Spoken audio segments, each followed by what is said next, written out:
आदर्श शिक्षण संस्थान द्वारा संचालित ऑनलाइन क्लास में आपका स्वागत है। अभिनंदन।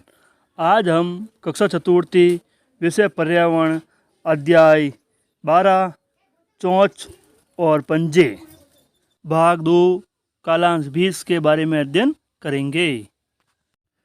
जैसा कि हमने पिछले अध्याय में पढ़ा कि हमने पिछले अध्याय में पक्षी के पंजों के बारे में पढ़ा। अब हम इस भाग में चोंच के बारे में पढ़ेंगे कि चोंच पक्षियों की अलग अलग क्यों होती है और ये किस काम आती है, इसकी जानकारी हम प्राप्त करेंगे। पक्षियों की चोंच अलग अलग तरह से काम आती है। सबसे पहला है मांस चीरने के लिए, दूसरा है फलों का रस चूसने के लिए, और तीसरा है कीचड़ से कीड़े मकोड़े निकालने के लिए चोंच, और चौथा है लकड़ी तोड़ने के लिए चोंच, और 5 नंबर है अनाज और बीज तोड़ने के लिए चोंच काम आती है। पक्षियों के लिए सबसे आवश्यक है क्योंकि वह खाना इसी चोंच से खाती है। चील की चोंच मांस चीरने के लिए काम में आती है और इसकी चोंच नुकीली और मुड़ी हुई होती है। शक्करखोड़े पक्षी फूलों का रस चूसने के लिए काम में आती है और इसकी चोंच पतली, लंबी और मुड़ी हुई चोंच फूलों का रस चूसने में मदद करती है। सैंड पाइपर पक्षी, इस तरह के पक्षी कीचड़ से कीड़े मकोड़े निकालने के लिए चोंच काम में लेते हैं और इसकी चोंच बहुत लंबी होती है जिससे कि वो आसानी से कीड़े मकोड़े को निकाल सकती है।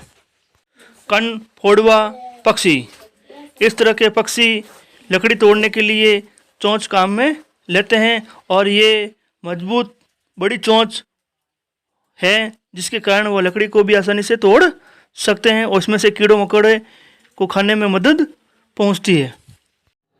इस प्रकार यह पक्षी ब्लू रोबिन पक्षी है जिसकी चोंच मोटी और छोटी मजबूत होती है जिसके कारण वह अनाज और वह बीज को तोड़ने में मदद करता है।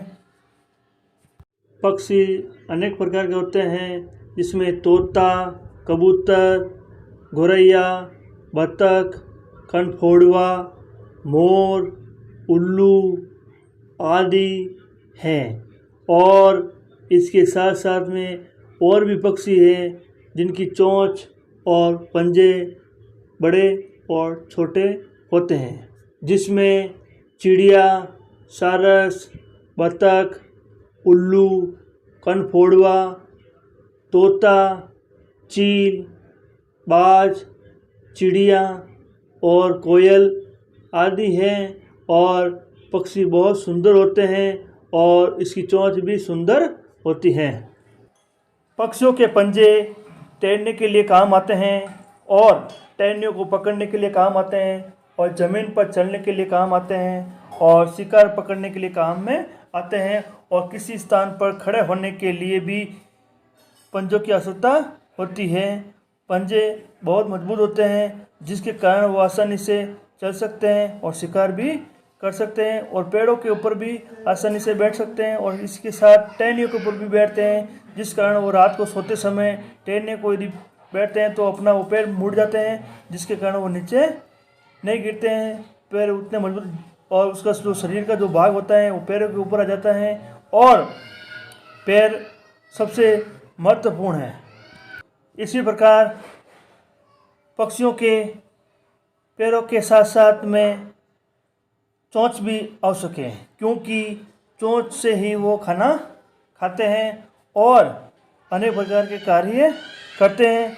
सबसे पहले चोंच पक्षियों के लिए मांस चीरने के लिए काम में आते हैं फूलों का रस चूसने के लिए काम आते हैं और कीचड़ से कीड़े मकोड़े निकलने के लिए भी चोंच काम में आती है। और लकड़ी तोड़ने और उसमें जो छोटे छोटे कीटाणु होते हैं उसको खाने के लिए भी चोंच की आवश्यकता होती है। और उसके साथ साथ अनाज और बीज को खाने के लिए और उसको तोड़ने के लिए भी चोंच की आवश्यकता होती है।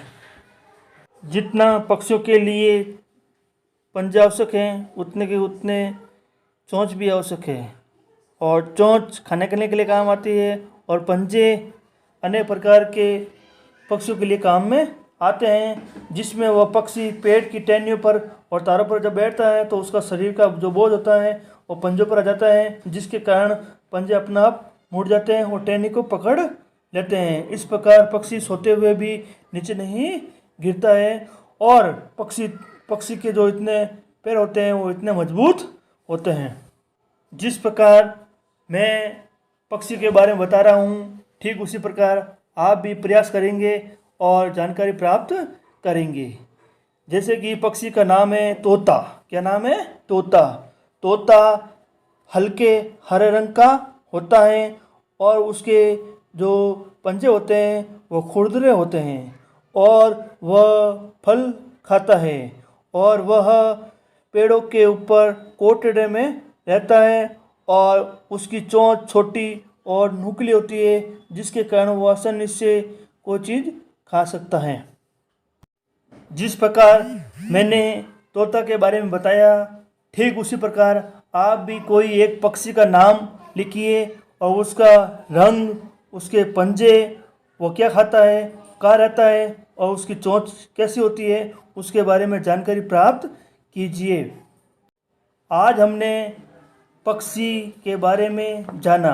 पक्षी अनेक प्रकार के होते हैं और उनके चोंच और जो पंजे होते हैं वो भी अलग अलग होते हैं और वो अलग अलग तरह के काम में आते हैं। इसी प्रकार हम कह सकते हैं कि पक्षी लगते एक तरह के, चोंच और पंजे अनेक तरह के। धन्यवाद।